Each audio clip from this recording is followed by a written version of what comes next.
Hey, little elf, I'm done with the outhouse. The looming ogre rumbled with the crouched elf, his mud-stained boots having already dirtied the once polished floor that the elf had spent so long scrubbing. Not to tell you how to do your job, but I suggest you take some care cleaning it up. My lunch struggled as much going out as it did going in, and well, it might bite. His crude joke completed, the ogre turned dismissively and started walking back to the tavern's dining area. Leonis, the once scrubbing elf, looked at the ogre with rage. Although once a Lumineth Realmlord of a high station before he was, at least in his opinion, undeservedly exiled from Hish, he was now a simple tavern worker in Akshai, forced to work menial tasks to pay for what he considered poor lodging and lackluster food.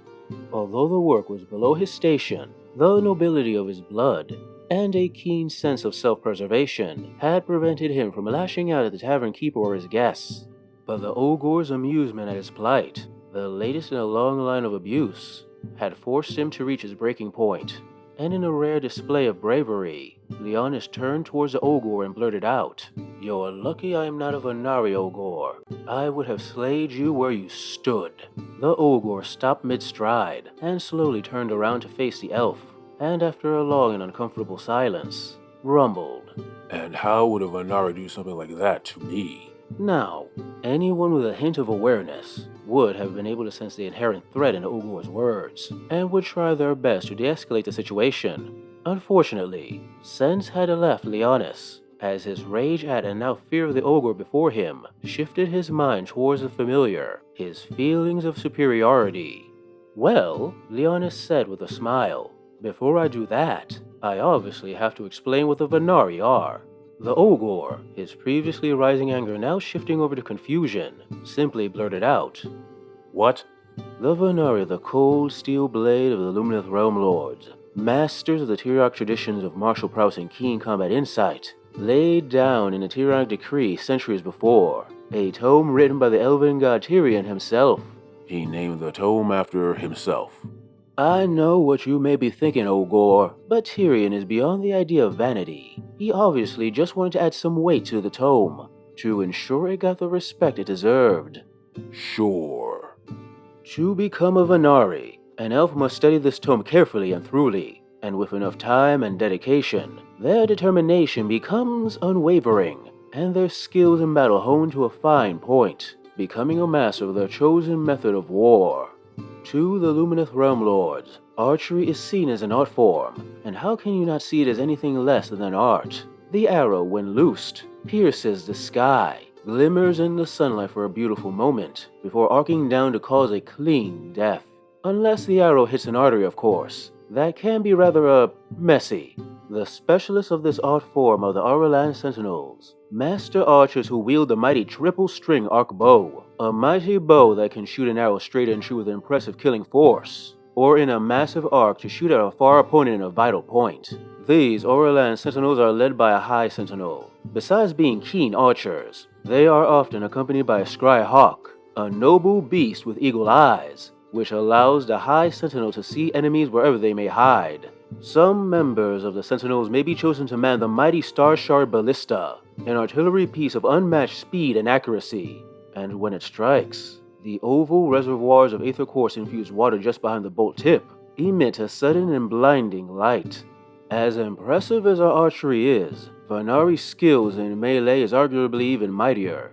For not only are those Vanari who choose the path of the blade without equal in swordsmanship, but the blades they wield are forged of sun metal, a Hishian metal that can burn an enemy from within with each strike, and which Vanari commanders can intensify with the right command spells. The Auralan Wardens are the immovable wall of the Vanari. They plant their feet in the most strategic points in the battlefield, and ready their pikes, prepared to impale any who dare charge them. And they are led by a High Warden wielding a champion's blade, the Moonfire Flask at his side at the ready, to burn his enemies in silver fire. The Blade Lords are unique amongst the Vanari, for although they follow the Tyrionic traditions, they also study with the Senari, those of the Lumineth who follow the Teklian traditions of magic and philosophy, expanding their minds with debate and research. But do not think they neglect their martial training in these intellectual pursuits. They take great pride in their skills with their great blades, mighty weapons endowed with runes of strength, honor, and irrefutable law.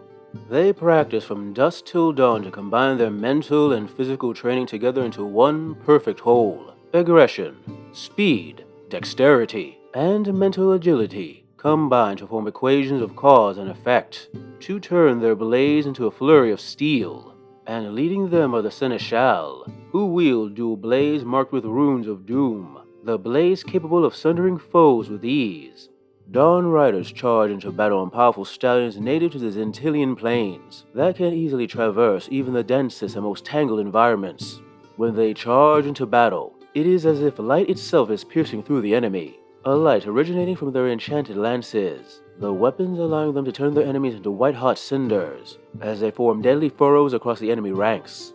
Becoming a Bannerlord is one of the greatest honors amongst the Vanari, for these few proudly hold an inspiring banner woven of solar silk. The banner is further enchanted by the mages of each of the elementary shrines, which gives them powerful spells dependent on the symbol of elven supremacy woven into it.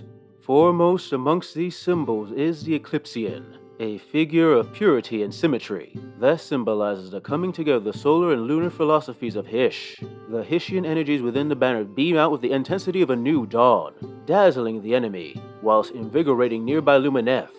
At the head of each Vanari host rides the Lord Regent, an exemplar of the Tyrionic tradition, who prizes skill at arms, charisma, and swiftness of thought over quiet contemplation and the arcane arts.